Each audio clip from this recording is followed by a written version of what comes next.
as desigualdades.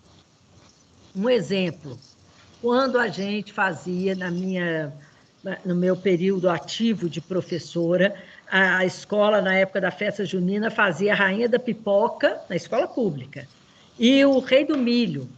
E essas meninas tinham que vender rifas ou entradas ou alguma coisa, quem vendesse mais era a Rainha do Milho, que logicamente não seria a menina mais pobre da escola. E ainda tinha, se tivesse empate, tinha um desfile e uma escolha pela beleza, que raramente eram as meninas negras. E o mesmo acontecia com os meninos. Então, são coisas que a gente, às vezes, se dedica, gasta tempo, mas quando a gente olha o resultado, a gente não enfrentou a desigualdade educacional, a gente aprofundou essa desigualdade. Quantas meninas lembram, né, de quando não puderam participar, de quando participaram e foram excluídas, ou de quando a professora falou, seu cabelo é ruim, então não vai ser bonito você ser a rainha do milho. Eu tenho uma amiga que a professora falou, não, mas seu cabelo já é uma palha de milho, já está ótimo, não precisa concorrer não, você já é o milharal. Era dito isso sem preocupação com a autoestima, amor próprio, com representatividade. Então, o nosso projeto de educação integral enfrenta as desigualdades. Eu conheço os estudantes a ponto de saber que aquele não tem acesso à internet, não tem celular, sofre violência doméstica e logo ele vai voltar para a escola quando voltar, e se voltar, né, de uma maneira muito pior, né, em termos de aprendizagem, muito prejudicado pelas desigualdades. O que o projeto pedagógico da escola faz para reconhecer a desigualdade e enfrentá-la? Esse é o ponto de partida da educação integral. Se eu uso a educação integral para aprofundar a desigualdade, não é educação integral. Gente, continua algum microfone aberto, viu? Tem um barulho assim de carro, um zumbido. Não sei até nem se pode ser o meu. Pode passar, Adolfo. Crianças chorando pode, tá, gente? Que isso está fora da nossa governabilidade, tá? Ou crianças pedindo, mãe, eu quero lanchar, essas coisas todas, isso pode. Bom, Desculpa cortar. Eu estou tentando, como eu já avisei, bloquear o som. Então eu estou conseguindo ver nome. Teve um momento que era da Érica Regina e agora é da Sônia Moura. Eu vou fechar só para lembrar de não habilitar novamente, senão não adianta. Aí ele volta, tá bom? Obrigada. Desculpa, professora. Obrigada, gente.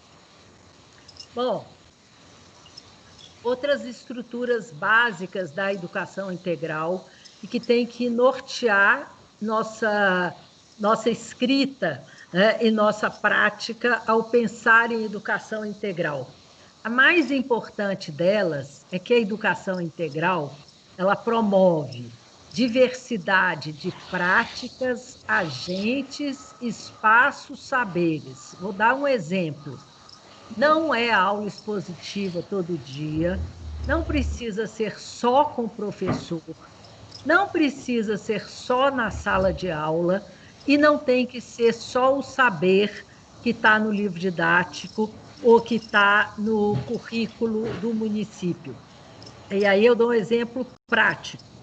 Nós podemos chamar a avó de algum dos nossos alunos para que, no terreno ao lado da escola, que foi emprestado e negociado com o proprietário, a gente possa desenvolver uma horta de erva medicinal. A gente usou uma prática diferente, uma pessoa fora da escola ajudando, um espaço diferente, saberes novos. Toda vez que a gente pensar em alguma prática, algum projeto, assim, vamos pensar nesses itens. Está provocando diversidade de saber, de agentes, espaços, práticas, ou a gente está repetindo sempre a mesma coisa? Eu tenho certeza que estudantes de 8, 9 anos que se envolvam na prática de uma horta de ervas medicinais, eles não vão esquecer disso, né? Eles não vão esquecer que o dia que um coleguinha está com dor de barriga, né, eles podem sair ali na horta, pegar a erva tal, fazer um chá, né, para ajudar a curar essa dor de barriga. Então, isso é um desenvolvimento e uma aprendizagem significativa. E qual o objetivo? O desenvolvimento pleno das pessoas em todas as suas dimensões: intelectual, física, afetiva, social e simbólica. Vocês devem pensar, mas é claro, a escola pensa na matemática, no intelectual, na educação física, no recreio como afetivo social e no simbólico como a parte das artes. Não é assim. A gente tem que pensar que os indivíduos desenvolvem todas essas dimensões de maneiras e ritmos diferentes. O outro ponto estrutural, a educação integral prevê aprendizagens permanentes. Ninguém parou de aprender porque está em casa, nem nós, profissionais da educação, e nem nossos alunos e alunas. Nós continuamos aprendendo.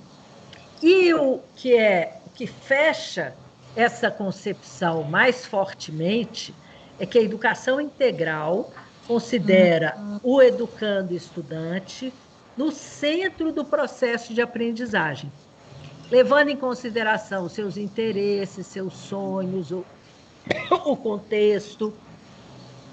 Então, coisas que eu fiz quando eu comecei a lecionar lá no final dos anos 70, a gente recebia um diário com os 40, 45 nomes da classe, entrávamos em sala, fazíamos chamada, e ali já se iam 10 minutos da aula. A gente não conseguia guardar o nome de todo mundo. Eu, no meu caso, que sempre tive déficit de atenção, tinha menos ainda. Então, eu sabia os rostos, mas não sabia os nomes. E a gente não sabia quem era repetente, quem não era, quem veio da onde, qual era a família, quais eram as condições de vida. A gente falava, eu sou Pilar, professora de História, nós vamos dar. Aí lia-se o índice do livro didático, e eu não sou contra livro didático, tá, gente? Eu trabalho numa fundação que é proprietária de uma editora. Nós temos uma história diferente. A SM foi fundada na Espanha. Quando ela cresceu muito, lá nos anos 70 do século passado, os padres marianistas criaram uma fundação, doaram a editora para a fundação. Então, é o lucro da SM Educação que garante a manutenção dos projetos da Fundação SM, que a gente não cobra, não faz nada. Mas isto não significa que eu ache que o livro didático é a única fonte de aprendizagem. O livro é um guia, é uma orientação. Em muitos casos, é o único livro que existe nas casas dessas famílias, mas ele não pode ser a única fonte de aprendizagem. Então, se o livro estrutura, se o livro me ajuda, eu tenho que garantir que se aprenda aquilo que está ali, com práticas diferentes e conhecendo o estudante que está à minha frente. Então, as grandes mudanças, as salas têm que ser menores. Eu já trabalhei com sala com 55 estudantes, e que o diretor falava, não, professora, não reclama não, chegar em maio, eles começam a desistir, a turma fica ótima. Era normal. Começava com 55, terminava com 15, 20, principalmente no ensino médio, ou no 9º ano. Então, a gente se acostumou à exclusão. A educação integral, ela quer manter todos, claro que em condições diferentes. Eu hoje não conseguiria trabalhar numa turma com 50 alunos, impossível, mas você tem que pensar a concepção que te leva, a concepção que te guia né? E pensar e comparar se com a educação integral você faria melhor. Pode passar, Adolfo. Está no slide diversidade é diferente de desigualdade? Isso. Muito bem. E aí, pessoal, na hora de escrever o projeto, a gente não pode esquecer das diferenças estruturantes do Brasil. Classe, gênero e raça. Ainda ontem saiu na Folha de São Paulo que 1 em cada 10 escolas privadas de São Paulo não tem nenhum professor negro. E relatos de uma professora dizendo que ela teve que explicar para os estudantes que ela era negra. Porque a gente nunca teve oportunidade igual. Logo, né, a pobreza, a herança escravocrata, o racismo estrutural, isso tudo, né, vai guiar um país em que você pertencer a uma classe com mais dinheiro, se você for homem e branco, você tem milhares de quilômetros na frente de largada. E nós temos que trazer essas diferenças para dentro do currículo. Não é para fazer luta de classes, é reconhecer essas identidades, o conhecimento produzido por diferentes grupos sociais e trabalhar isso na escola respeitando todos esses conhecimentos. Ontem foi dia de São Cosme e Damião, que é o dia de distribuir doce para as crianças, né, e que deveria ser comemorado fortemente e não como a gente está fazendo agora, copiando o Halloween. Não tem nada a ver com a nossa cultura, nada. O Halloween tem a ver com a cultura saxônica, com a Inglaterra, com a Escócia, com os Estados Unidos, que foram colonizados pela Inglaterra, que é o Dia das Bruxas, mas também é um dia de reconhecer a criança dando doce para elas. O nosso é o São Cosme e Damião, né? Nossos santos gêmeos, que tem uma marca muito forte nas religiões de matriz africana e que a gente precisa trazer para dentro da escola. Então, eu estou dando um exemplo pequenininho do que aconteceu ontem, né? Onde São Cosme e Damião é tratado muito fortemente, por exemplo, na Bahia, que é uma sociedade, né, é um estado marcado por uma forte influência, né, africana. Acontece em muitas regiões do Rio, de São Paulo, de Minas, mas ele não é tratado como uma festa nacional. E aí a gente começa a achar que se eu tratar todo mundo igual, eu diminuo a desigualdade. Mas a desigualdade não tem nada a ver com a diversidade. E essa é a preocupação grande hoje. Tem que ter representatividade. A menina, branca ou negra, ela tem que ver uma mulher com poder para ela poder se identificar e falar, eu também posso chegar lá. A menina negra tem que assistir o jornal e ver a Maju apresentando, e ver a Aline apresentando, e ver a Flávia Oliveira, porque são profissionais de destaque e que estão em posições importantes. Falar, isso não importa, porque isso importa. Tem que ter bonecas negras na brinquedoteca da escola. Tem que ter uma literatura que todos se identifiquem. A literatura, as bonecas, tudo da minha infância, gente, era para crianças brancas. Eu nasci com imenso privilégio. Eu sou branca de classe média do Sudeste. Esse é um privilégio imenso nesse país. Então, se a gente não reconhece isso, né, a gente vai continuar a reproduzir, né, essas práticas tradicionais e excludentes, né, que a escola sempre trouxe. Pode passar, Adolfo.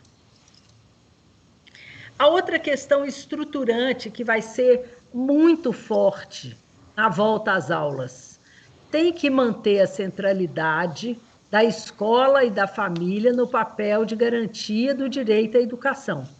E o projeto político-pedagógico da escola tem que aprofundar os laços com a comunidade e o entorno da escola, porque estes laços são fundamentais para a gente atingir esse desenvolvimento integral de todos.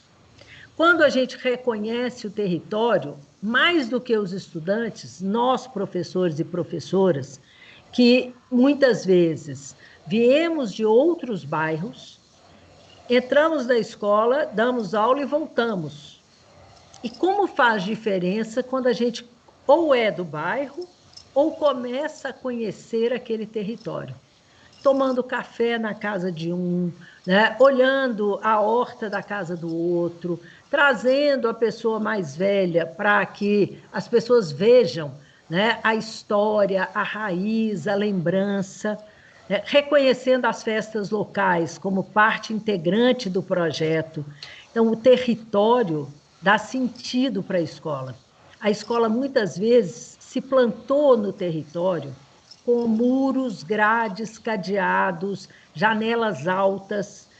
Aliás, parênteses, todo esse projeto arquitetônico tradicional vai prejudicar muito a volta às aulas, porque a escola ela é cerrada em si, né? E o projeto pedagógico da Escola de Educação Integral, ela tem que reconhecer aonde ela está.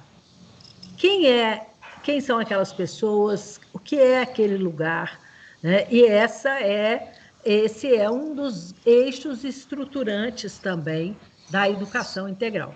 Pode passar. E se me pedir para definir, tá bom, Pilar, mas então o que é a educação integral? Ela está voltada ao acolhimento, ao reconhecimento e desenvolvimento pleno nas suas singularidades e diversidades. Bobagens, porque eu nunca passei por nenhum tipo de bullying, porque bullying é aquilo que te humilha, e eu nunca me senti humilhada, porque eu brigava, xingava. Então, a gente tem que tomar cuidado, porque quando a gente fala assim, mas eu também sofri bullying. Não, o que eu passei não era bullying, eram brincadeiras que eu revidava à altura. Bullying é aquilo que te tira a voz, é aquilo que te humilha, é aquilo que te exclui. Mas eu sou canhota, míope, e as escolas nunca se preocuparam com isso. Imagina com as outras diferenças. Não tinha carteira para canhoto. Então, o que eu tinha que fazer? Eu tinha que buscar 2 carteiras, porque em uma eu escrevia, né, em outra eu sentava. Mas isso é um detalhe, tá? Eu me sinto até meio ridícula colocando isso, mas é porque ninguém preocupava com a diferença. Todo mundo imaginava aquele mesmo estudante da altura média, sentado naquela carteira, comendo a mesma comida. E aí, quando, por exemplo, uma criança era vegetariana, gerava um estranhamento, um incômodo. Ai, pelo amor de Deus, como é que pode? Essa é a diversidade. Se aquela criança é vegetariana, ou se aquela criança não come tal comida em tal dia, porque o preceito religioso dela não deixa, lembre-se que católicos não comem carne durante a Semana Santa às sextas-feiras. E que durante a quaresma. E na Semana Santa, católicos fazem jejum, como muçulmanos fazem no período do Ramadã, como judeus fazem, né, em períodos especiais deles, que eles só comem à noite. Então, essa diversidade, ela tem que ser reconhecida na sua integralidade. E aí é preciso entender essas diferenças para tratar a diversidade, não querer que todo mundo faça como eu faço. Pode passar. Nesse sentido, a gente tem que pensar esse PPP, né, pós-pandemia, que traga ações articuladas, aprendizagens significativas para garantir a aprendizagem de todos, e currículo, avaliação e formação docente. Este currículo, ele não pode ser uma camisa de força. A prova Brasil não pode ser a única coisa que a gente espera dos nossos estudantes. O IDEB é importante? Mas ele é uma medida de um pedacinho do desenvolvimento, que é ler, interpretar texto, resolver problema. Mas a gente quer mais do que isso, né, para os nossos estudantes. Pode passar, Adolfo. E aí, pessoal, só para a gente já encerrar, né, o que a gente tem que fazer agora, né, à luz da educação integral? Primeiro, cabe pensar em financiamento, e professores e diretores devem pensar, isso não é problema meu. Porque tem o programa do dinheiro direto na escola, tem uma possibilidade de aumentar esse recurso direto na escola, e a gente tem que aprender a priorizar. Então, tanto a secretaria quanto as escolas, elas têm que aprender a priorizar as condições necessárias. Então, o que vai acontecer? Gente, só um minutinho. O que vai acontecer? A gente tem que fazer uma avaliação profunda das condições sanitárias de cada escola. E a gente tem que lembrar, por exemplo, a Fiocruz fez um levantamento e fez uma publicação super importante do que tem que ter a escola para voltar. Eu acho interessante que a gente consulte, está lá na página da Fiocruz, e as recomendações, vou dar um exemplo. Quando eu estava lendo, eu lembrei. Você tem que ter uma sala de aula arejada. Aí eu fiquei lembrando de todas as salas de aula que eu já trabalhei. E quantas eram arejadas? E o que é arejada? Mesmo uma sala de aula arejada com 40 estudantes, ela é arejada? A sala tem circulação de ar? Mas se não tem, eu tenho que ficar só na sala? Nós temos sabonete líquido em todos os banheiros da escola e toalhas de papel, e papel higiênico, e água corrente. Nós no Sudeste, e principalmente das grandes cidades, a gente pode achar que sim, todo mundo tem. Mas nós, né, Clélia, que trabalhamos no Ministério da Educação e que a gente pôde ver a diversidade e a desigualdade do Brasil, a gente encontra escolas que não têm banheiro, que não têm água corrente. Então, quando na primeira década do século XXI, começaram a colocar cisternas nas escolas, isso fez uma diferença brutal. Mesmo as escolas não tinham luz, as escolas não têm água. Então, a condição sanitária de cada escola, ela é diferente,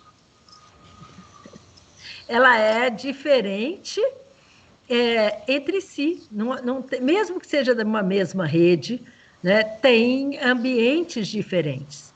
Então, analisar as condições sanitárias de cada escola não pode ser feito sozinho. Por isso que eu coloco aqui que a gente tem que ter um grupo intersetorial.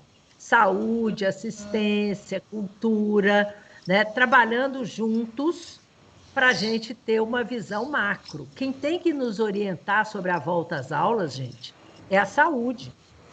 São os pesquisadores da saúde, que é o que a Fiocruz faz como uma referência no Brasil.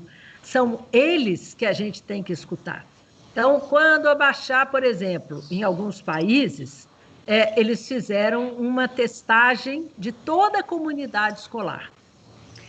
Escolas que tinham mais de 50% das pessoas já imunizadas, ou porque tiveram contato, ou porque desenvolveram a doença, elas podiam retornar. Mas, sempre que tivesse um caso de Covid, a sala que essa criança ou esse professor atuava, ela sai e para de frequentar. Então, é muito complexo. Não é uma volta. A discussão que tem sido feita na imprensa é uma discussão de quem não conhece a fundo a realidade das escolas brasileiras.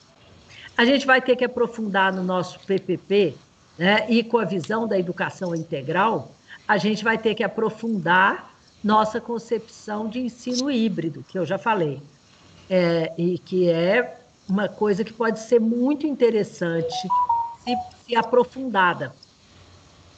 Acolhimento de estudantes e docentes, quem tem falado muito disso é o professor Renato Giannini, que tem um Facebook que vale a pena acompanhar, porque tem muitas postagens interessantes, e ele tem falado muito do luto. Ele tem falado da necessidade de reconhecer o que nós, profissionais da educação, e o que os estudantes, o que nós passamos. Porque milhares de brasileiros morreram, 141 mil, para ser mais exato. A gente vai voltar tendo perdido alguém, tendo passado por essa doença, tendo enfrentado desemprego, arroz caro, né, dificuldade de locomoção, não tem álcool gel e máscara, gente, distribuídos fartamente. E aí a gente tem que ter esse grupo intersetorial para nos orientar.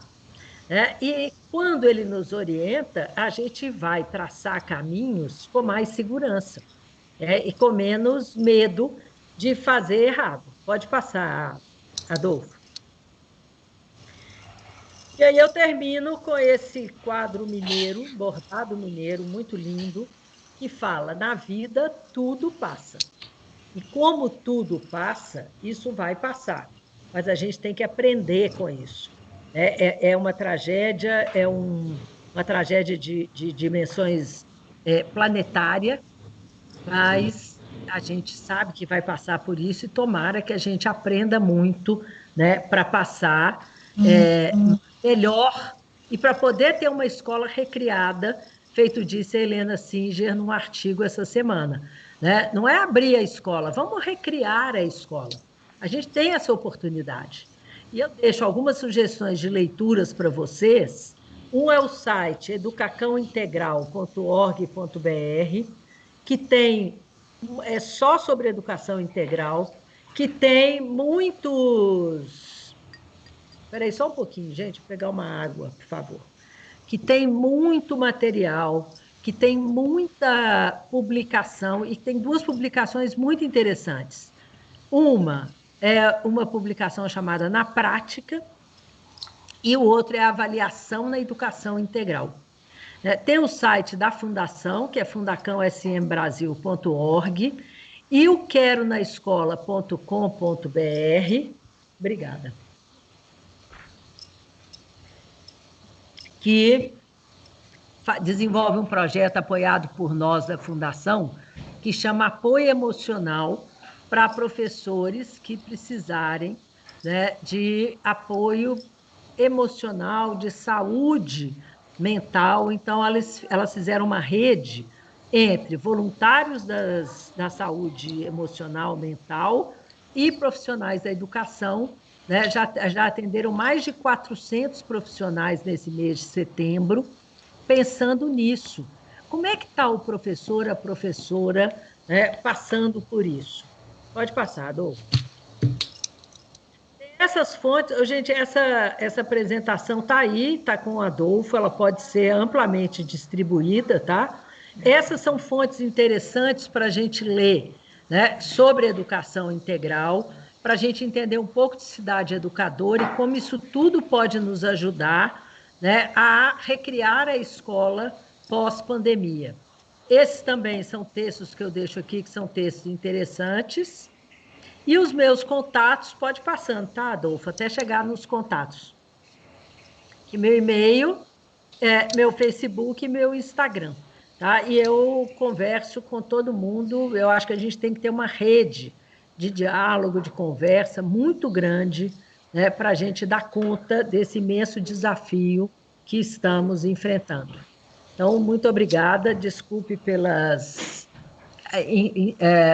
atravessamentos aqui. Mas estou à disposição para a gente conversar. Muito obrigada, professora. Desde já, novamente agradecendo a contribuição. Como eu combinei no começo...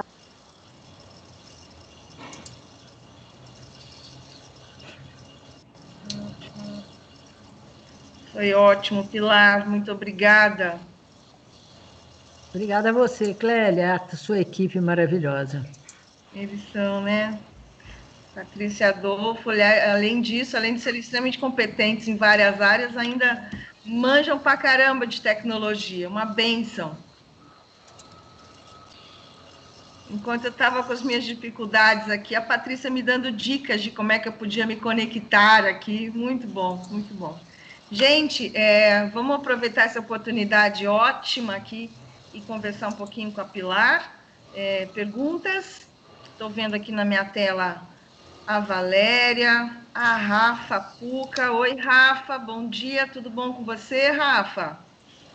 A Fátima, um monte de gente boa aqui.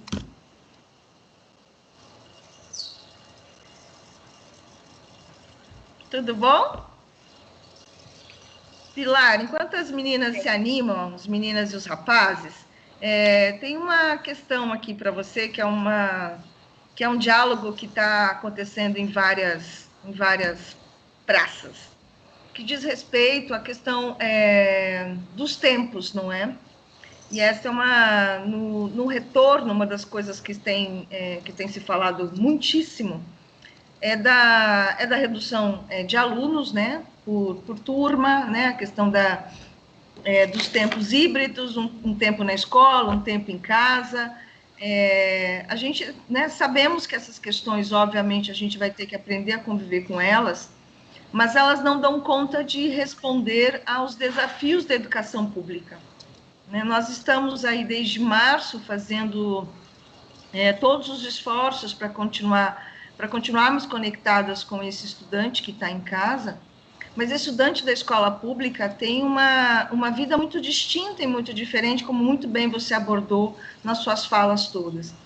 Então, para esse estudante da escola pública, para esse menino e essa menina, eles precisam da escola, não é? E eles precisam da escola, inclusive, com um tempo maior de exposição a conhecimentos, a atividades, a recursos que no seu cotidiano ele não tem.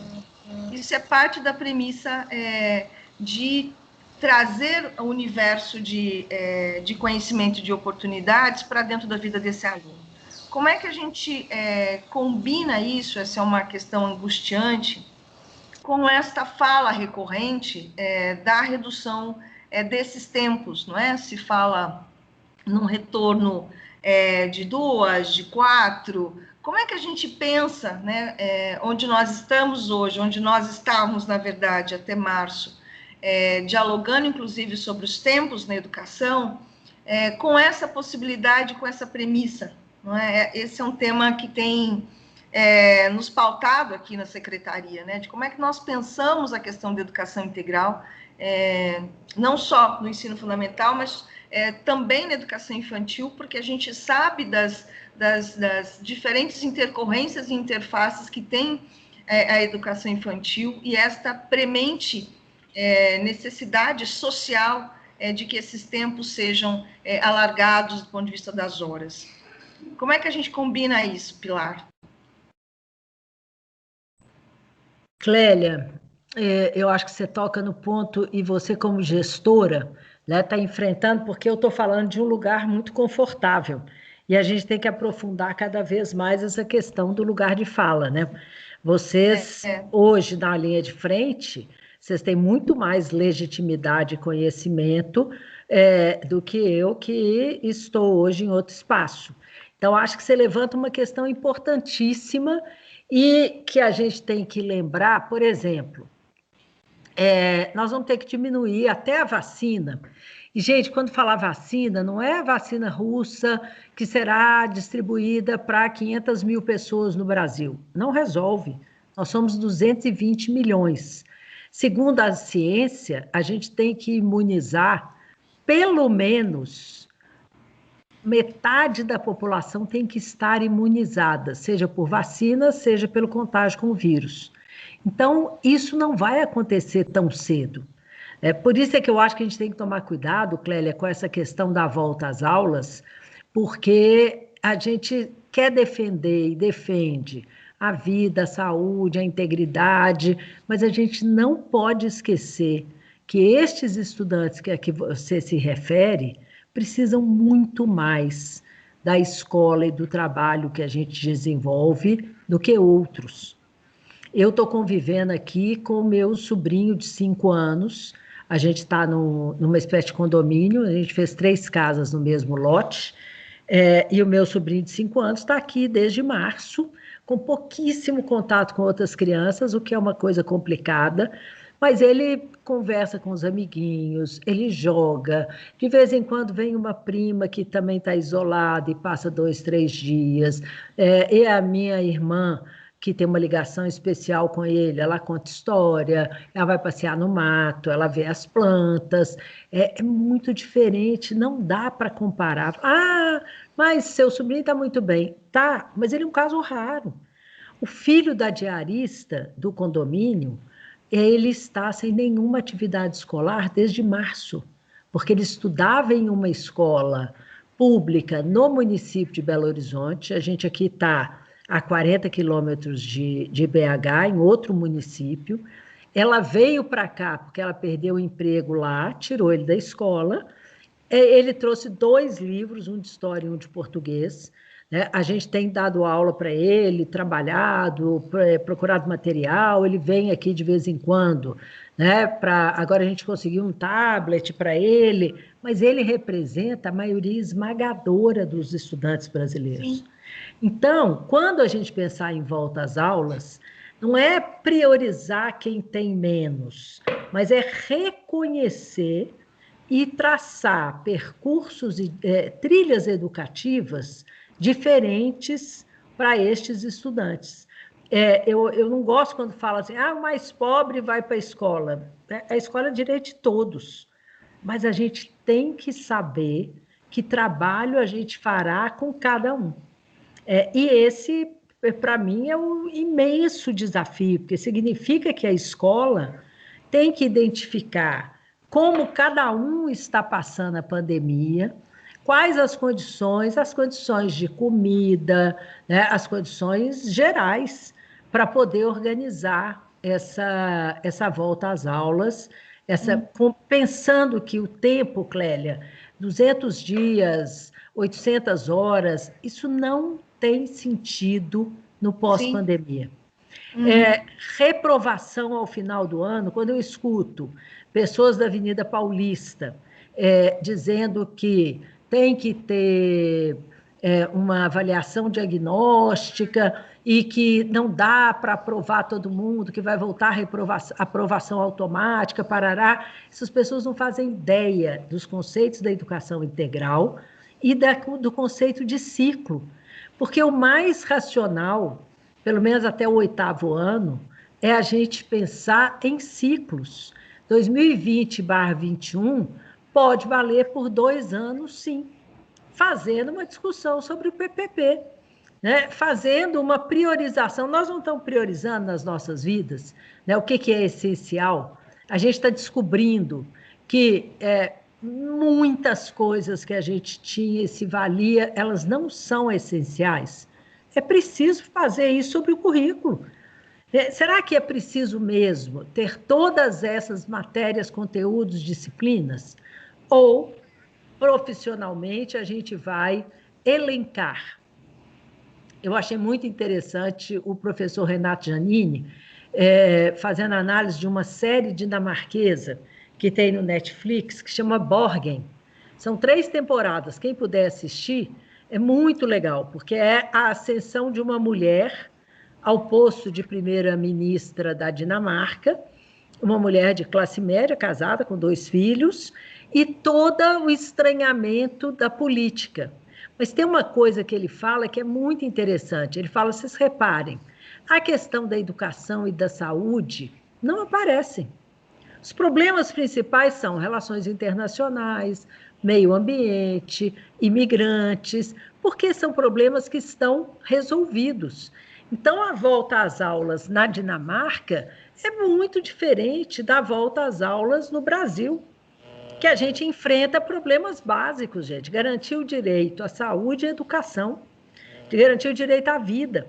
Então, pensar a volta às aulas é pensar e aprender muito sobre ensino híbrido, nós temos que ser muito organizados, e eu, como uma pessoa desorganizada, minha mente é desorganizada, eu tenho percebido que fazendo todo o meu trabalho aqui dessa minha casa, sem precisar sair, eu tenho que ser mais organizada do que eu era. Porque tem um problema de agenda, tem um problema de tempo, tem o problema das condições. A minha casa foi construída para ser uma casa de fim de semana. Então, é uma sala imensa que tem cozinha, sala de jantar, sala de TV e escritório. Em que eu imaginava que eu ficaria aqui sozinha nos fins de semana.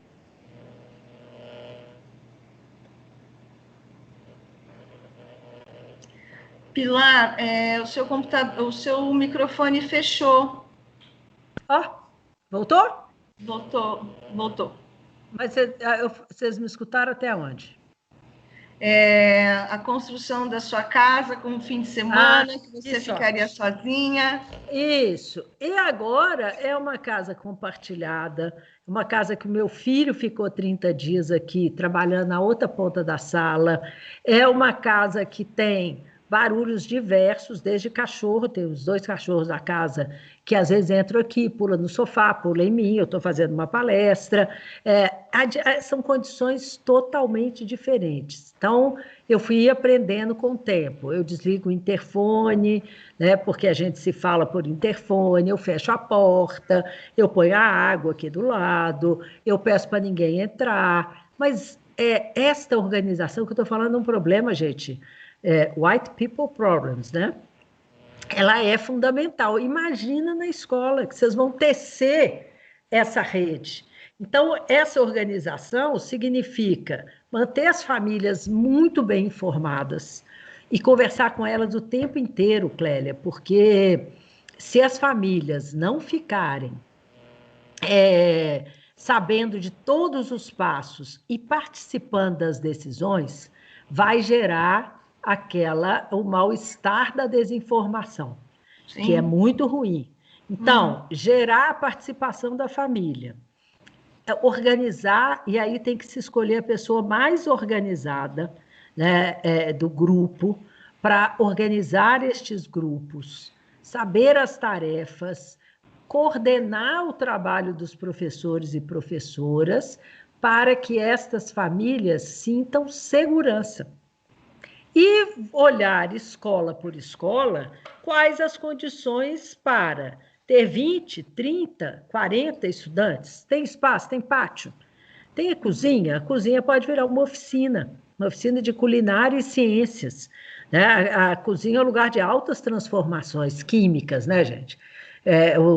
O fermento no bolo é uma aula de química. E aí você começa a dar outro sentido aos diferentes lugares da escola. Não sei se eu te respondi, mas... Otimamente bem, como sempre. Pilar, tem algumas coisas no chat aqui. Né, um cumprimento da Denise, né? Gratidão pela reflexão proporcionada, Pilar. Tudo passa, mas que não seja em branco. Fazer limonada com limões e criar a nova educação nas escolas. Aí da Isabel, obrigada, professora. Do Carlos Henrique, que é coordenador técnico da Escola Municipal de Dança. Obrigada, professora Pilar, admiração total às suas falas. Da Liliana, obrigada por compartilhar um pouco do seu conhecimento conosco. Aí tem mais, da Daniela, ótima reflexão. Da Kátia, obrigada por compartilhar conosco, Kátia e Vera. Da Letícia, agradeço a professora Maria Pilar e a secretaria. Da Rafaela Puca, fala muito coesa, imprescindível a compreensão de educação integral para além de maior tempo na escola, pensar em integralidade como um ser humano físico, cognitivo e emocionalmente respeitado. O desafio é uma educação integral híbrida e nunca antes vivenciada. Comentário da Rafaela. Do Carlos, muito feliz com a afinidade que apresentamos na nossa educação integral em relação aos teóricos pensadores da educação. A gente também trabalha com as suas citações, Pilar. Aí tem um telefone, o número de telefone aqui, não tem nome. Ótima reflexão. A Inayá, Nayá querida, nossa educadora na escola, nossa professora na Escola Municipal de Dança, fotógrafa, um pouco de tudo, essa mulher maravilhosa que é a Nayá. Muito obrigada, professora. Essa semana passei por diversos aprendizados com o Festival de Dança e hoje aqui com você. Ai, que vontade de voltar para a escola. Na semana que passou, a gente teve um festival. Historicamente, a gente realiza aqui, Pilar, o Festival Internacional de Dança, que é algo importante, mas em função da pandemia, em razão da pandemia, esse ano o festival foi todo digital, né? E aí a Escola de Dança, que integra a Secretaria de Educação, mas que tem uma interface bastante significativa com a cultura, participou aí ativamente das ações do festival. E aí, logo após, o Carlos, da Escola de Dança, diz: as mesas sobre as infâncias e juventudes que mediei ontem no festival trazem um profundo diálogo com a formação de hoje. Aí ele convida quem não pôde assistir para assistir, tá disponível no YouTube da Prefeitura Municipal. O Alexandre, que é o nosso professor no SEC Alessio, diz assim: olá, professora, sempre educadora. Grato pelas palavras e pela sensibilidade com a questão. Sem entrar em polêmicas pessoais, me recordo e menciono aqui as falas de Demetrio Magnoli sobre a escola e, em essência, a ausência dela neste cenário de pandemia. Houve, como sabido, uma discussão acalorada quanto à emergência do retorno às aulas. Nesse aspecto, me pareceu que a escola, para muito além dos conteúdos didáticos pedagógicos, foi acionada como espaço mais necessário do ponto de vista de acolhimento, de proteção, de alimentação, de socialização, etc., do que um espaço de aprendizagem. Isso pode representar que a escola pública e tudo que ela representa terá um futuro melhor daqui para frente? Grato. Acho que vale a pena depois você comentar, se quiser. Aí da Fátima, grata, professora, por dividir seu conhecimento conosco. Por hora é isso aqui. Está chegando mais, aí depois eu comento também. Tá bom. Eu gostei dessa provocação, né? Será que vem um futuro melhor para as escolas? Quando eu estou otimista, eu acho que sim, Carlos. Quando eu estou pessimista, eu falo, nem, as pessoas não entenderam nada. Tem uma coisa meio... Essa foi do Alexandre Vipilar, desculpa. Do Alexandre, é porque eu estava lendo a do Carlos aqui também, é porque eu estou com essa... Mas, Alexandre, eu estava lendo outro dia alguém falando, os bares abriram e as escolas não, né? E aí vem aquela coisa, o que é mais importante, um bar ou uma escola? Pessoal, o bar não devia ter sido aberto. Esse que é o problema, não é um erro que vai gerar outro. O bar está aberto por pressões econômicas. Eu entendo perfeitamente as pessoas que estão sem nenhum movimento, despedindo pessoas, não consumindo, mas eu não posso me inspirar nisso. O que eu vejo é que a escola, nesse período, ela assume a sua integralidade. Ali é um lugar que a comunidade tem como referência. O Estado como serviço público, ele existe muito disseminadamente na escola e na saúde, na educação e na saúde, seja através das UPAs, dos postos de saúde. Como é que chama o posto de saúde? Que mudou o nome, Clélia. Como é que chama o posto de saúde normal, que atende rotina? Que atende UPA emergência. Tem a UPA emergência, né? Na minha época de secretária aqui em BH, chamava posto de saúde, né? Saúde da família. Hoje não tem o nome. Unidade de saúde da família. Unidade de saúde da família, USF. Alexandre, que bom. São as UBS. As UBS. De saúde. Isso. Ali pode funcionar bem ou mal, tá, gente? Não estou dizendo que todas funcionam bem, nem todas as escolas, nem todas as unidades básicas de saúde, mas elas existem em muitos espaços que nada mais chega.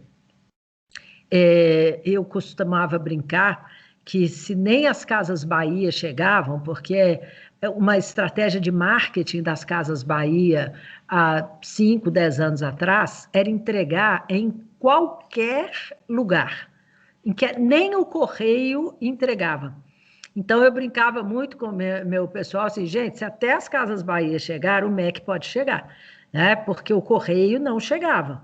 Eu fui visitar uma biblioteca comunitária no Complexo do Chapadão, no Rio, há 5 anos, descobri a periculosidade do lugar ao estar lá, mas eu já devia ter descoberto antes, porque nós mandamos uma caixa de livros de literatura para essa biblioteca comunitária em uma das favelas do Complexo do Chapadão, que tem Pavuna e etc., e o correio não entregava.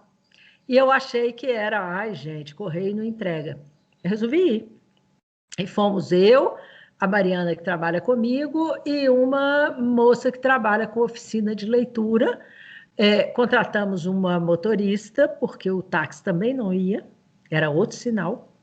Táxi, não, nesse endereço nós não vamos.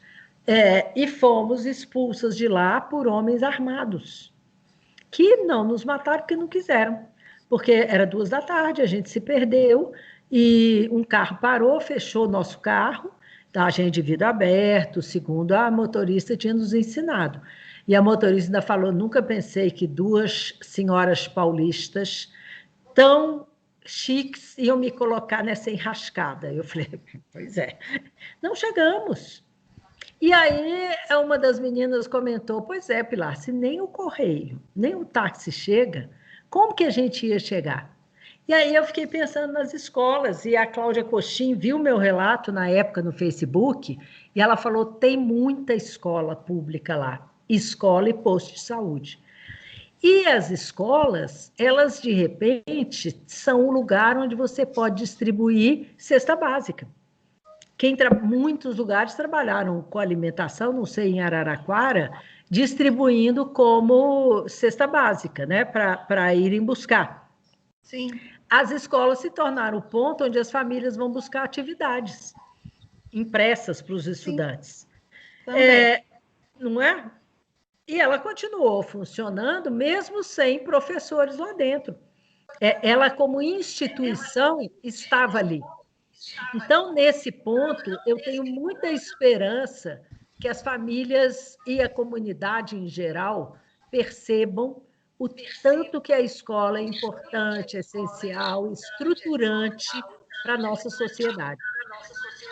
E isso, é claro, vai depender... Gente, tem algum microfone aberto? Eu começo a ouvir muito eco. Vamos ver se melhorou. Quando eu penso nisso, eu falo, as pessoas vão perceber como a escola é um lugar que há mais do que simplesmente transmitir conteúdos, ela forma as pessoas. E as 10 competências gerais da BNCC, gente, com toda a discussão que eu tenho da BNCC, principalmente depois das 10 competências, a parte que eu mais gosto são as 10 competências, mas elas são um guia para nossas práticas, para pensar se a gente está desenvolvendo, né, aquelas competências no nosso trabalho diário.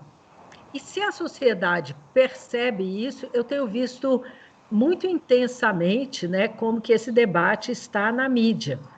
E aí, se a sociedade percebe, eu acho que a escola pode vir a ser tratada, né, com mais empenho, com mais compromisso do que simplesmente palanque. E a gente sabe as diferenças, né? Então, tanto mandar voltar a qualquer custo, como não fazer nada porque nem todos têm acesso, são 2 pontas que estão equivocadas, a meu ver.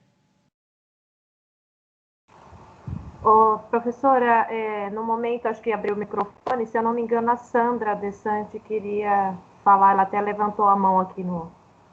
É isso, Sandra? Pode abrir esse microfone, se for. É isso sim, Patrícia. Fique à vontade aí. Pode falar, Sandra. Oi, professora, bom dia. você discorreu aqui sobre os nossos principais dilemas. Eu sou gestora de uma escola, eu tenho uma MF e uma educação integral. Eu atendo a 240 crianças no sistema e adolescentes no sistema de integralidade. Trabalho numa escola de periferia, aqui na nossa cidade, é uma escola bem afastada, tem uma geografia bastante complicada. E a escola, aqui no nosso território, ela se tornou, na realidade, um ponto de referência. Então, eu tenho um CRAS aqui, né, que é um centro de assistência social, mas a gente acaba acolhendo mais demandas aqui, encaminhando para lá do que o contrário, né? Então, a escola, ela funciona realmente do jeito que você falou.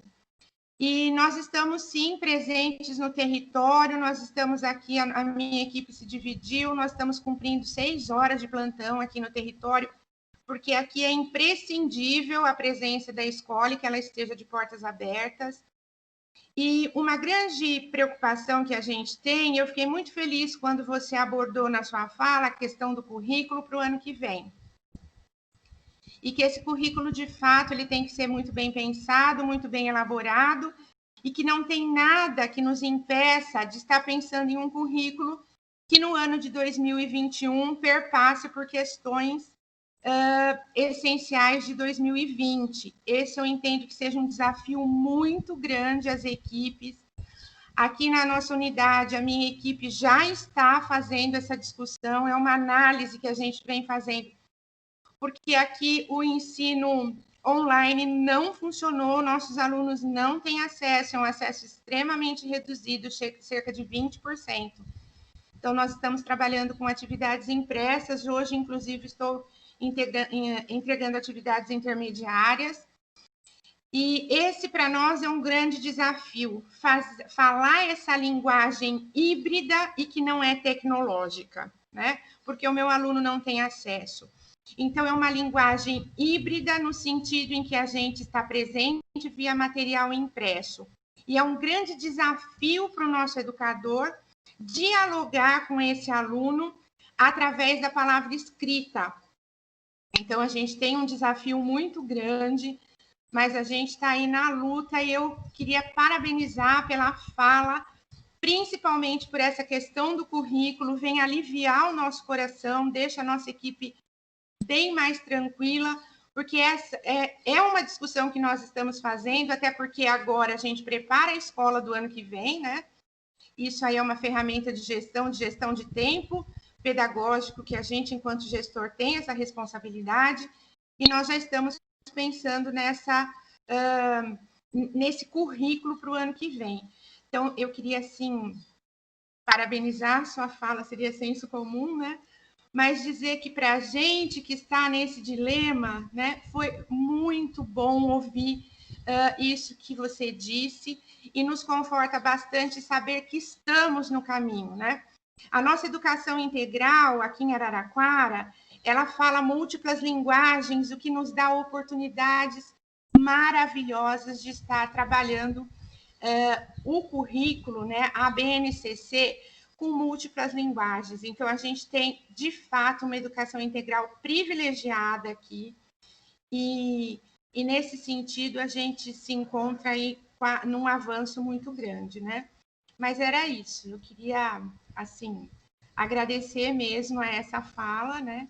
E fazer essa reflexão a respeito de qual escola nós vamos estar praticando o ano que vem. E eu concordo, a escola ela tem que se reinventar, né? Nunca mais seremos a mesma escola, mas esse é o nosso grande desafio, né? Pensar os tempos, o espaço e esse currículo, né? É isso, professora, muito obrigada. Obrigada, Sandra. Ô, Sandra, que bom escutar você. Eu acho que a gente tem... Leia um artigo da Helena Singer, gente, porque ela fala assim, a oportunidade é recriar a escola, né? E falar em recriar a escola é isso, é pensar, pegar o currículo e destrinchar, né? Incrível, porque você já sabe que 20% somente dos seus estudantes tem acesso à tecnologia que permita o ensino à distância. E a gente já sabe, como educadoras de muitos anos, que o ensino à distância não existe com efetividade para crianças até 16, 17 anos, crianças e jovens. Né? A educação é uma relação, né? É uma troca, uma simbiose, é um compartilhamento. Como fazer isso à distância significa exatamente o que você está falando. A gente tem que repensar esse currículo e pensar em projetos que garantam a aprendizagem, mas que sejam possíveis esses projetos de serem feitos com cada um em sua casa. E eu tenho visto que escolas que usam a pedagogia de projetos, como a Morim Lima, por exemplo, né, elas têm conseguido dar mais conta do recado do que quem tem o currículo engessado. Mas que bom, Sandra, estou super à disposição para conversar com vocês, tá? Patrícia e Clélia, eu tenho que encerrar às 11, porque... Eu vi seu recadinho agora, professora. Porque eu tenho uma reunião às 11h15 com a minha chefe. Tudo bem. E aí eu tenho que só tomar mais água, dar uma descansada para começar outra maratona. Mas estou super à disposição, tá, Clélia? Patrícia, Adolfo, uma alegria poder trabalhar com vocês. E tomara que dê muito certo. Vou estar por aqui acompanhando, tá? Tá ótimo, Pilar. Tem um monte de recadinho bacana aqui, Pilar, no chat. Pessoal, que bom que vocês que gostaram, gente. A Pilar pode parecer fã-clube, né? Mas eu faço mesmo parte do fã-clube da Pilar. Ela é Você uma fez mulher... parte da minha equipe, foi mais linda ainda. É uma mulher incrível, uma educadora fantástica, e ela faz isso no cotidiano. Né? Trabalhar com ela foram anos de muito aprendizado. Então, só agradecimentos, Pilar, né, por tudo que aprendi com você, por essa disponibilidade e essa disposição de estar aqui na segunda-feira pela manhã, conversando com a Rede Municipal de Educação de Araraquara. Foi ótimo, muito, muito bom, como sempre. É uma delícia te ouvir, eu acho que a gente ouviria você até 13h aqui, com certeza, ficaríamos no diálogo. Né? Então, tem só aqui agradecimentos em nome de todo mundo que estava aqui nessa conversa. Obrigada, Pilar. Né? Vamos olhar de novo a tua apresentação, extrair dela o melhor. Né? E algumas coisas importantes, né, que eu acho que a gente está aqui no diálogo, nós constituímos aqui no âmbito do Comitê de Contingenciamento do Coronavírus, uma coisa muito importante, que foi uma comissão intersetorial para pensar isso para dentro da educação, né? A Fátima, que é integrante, está aqui, eu não sei se tem outros professores que integram a comissão. E, em meio à pandemia, a gente conseguiu fazer um processo direto de representação para esse comitê, né, de pais, de representação dos gestores escolares, professores, né, do fundamental, do infantil, da educação integral. Então, foi um movimento muito importante. Estamos, nesse momento, fazendo a construção do nosso protocolo. Então, isso que você fala, a gente tem levado muito a sério, né, de fazer essa conexão e dar espaços aí para essa representação para dentro das dificuldades e das possibilidades, né, da educação com a pandemia e o pós-pandemia. Mas sabendo que esse norte, óbvio, né, do momento que volta, que a gente também está com muita pressão, né, do setor privado de educação, que está com pressa.